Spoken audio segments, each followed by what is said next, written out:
Confused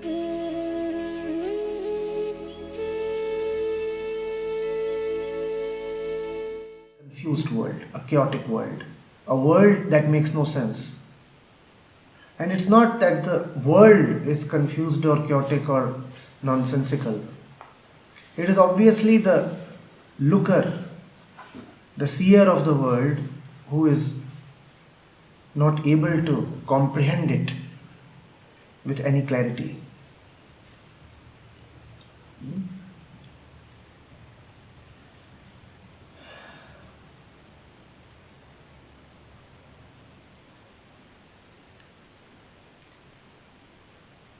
Lack of clarity is a difficult thing. Lack of clarity is a complex thing. Clarity is simplicity. Therefore, it doesn't require much to have clarity. It requires a lot to not to have clarity. And we have a lot.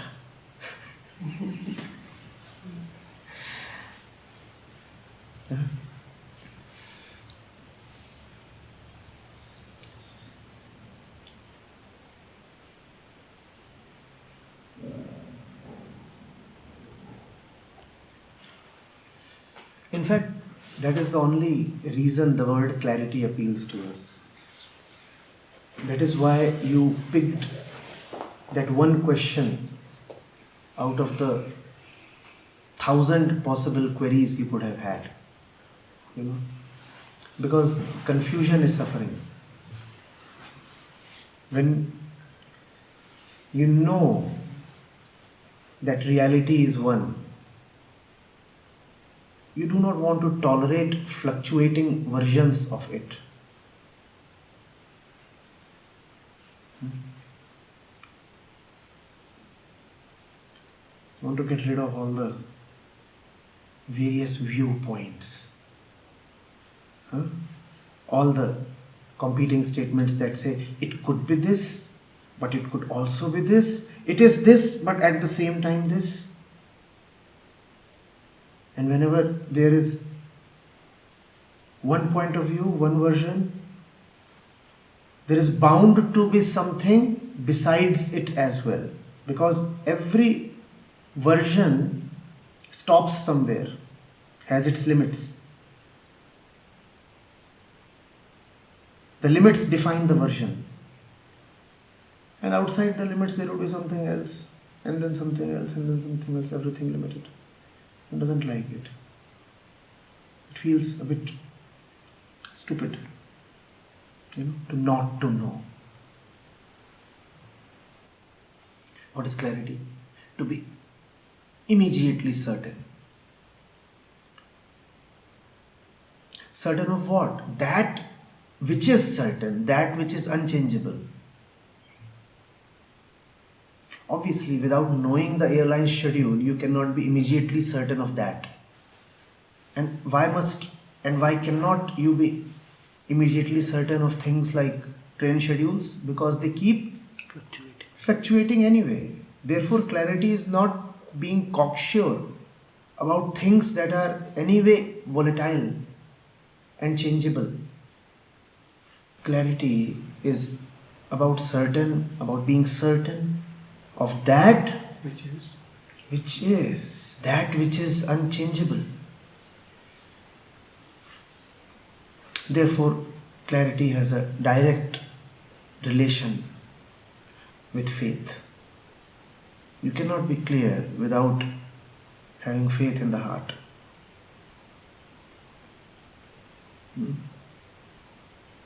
Having clarity does not mean that you will immediately make sense of whatever you perceive. It simply means that whatever you look at, you are certain of at least the relationship between the seer and the seen.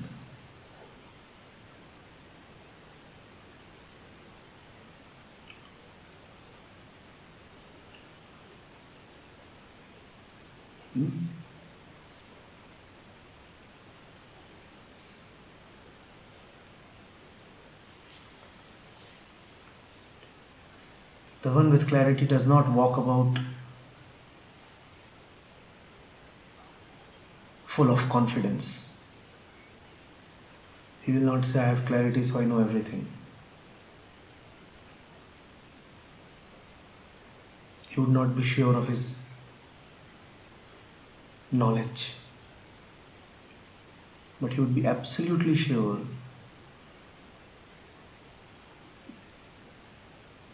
of the limits of knowledge. He would know that there is the world of knowledge, and the world of knowledge is movable, unreliable.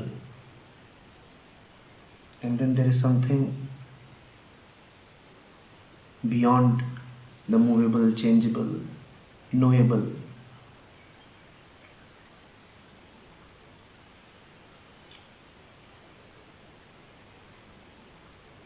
In which the one with clarity abides. He lives there. He lives there and he cannot be uprooted. That is faith, far deeper than confidence.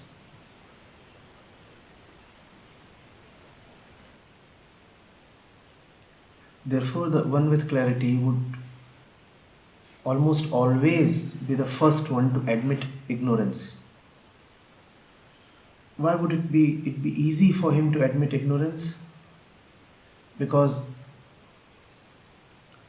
he does not place extraordinary value upon knowledge. It is only when knowledge is extremely important to you that you shy away from admitting ignorance.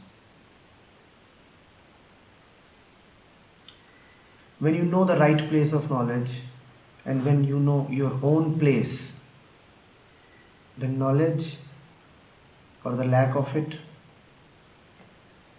are minor matters.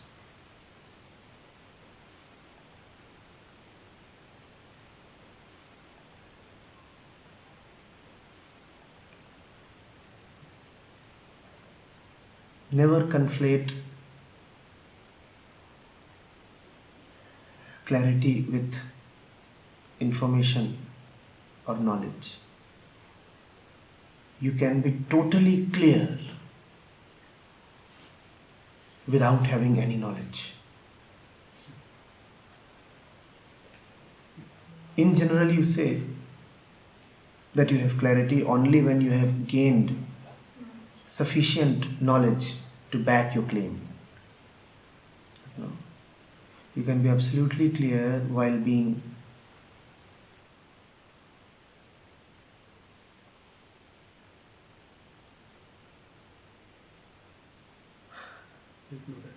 ignorant.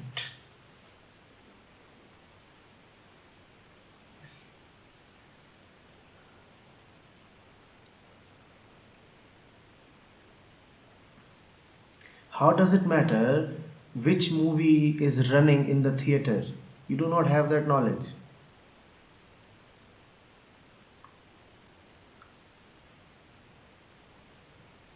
Does it impact your heartbeat? Clarity is your heartbeat.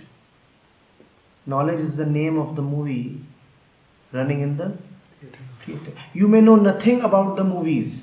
How is that related to your heartbeat? Or is it?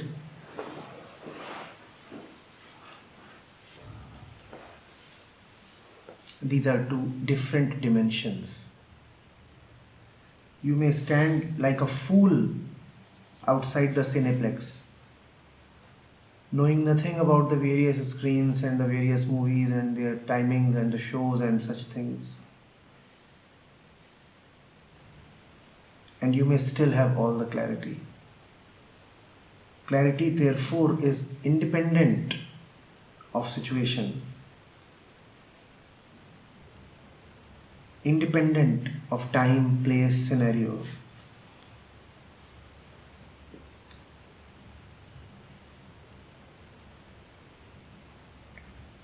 Clarity is your essence. If you have it, you have it. Then you have it even when you are being proven a dumb fool by time, by situations.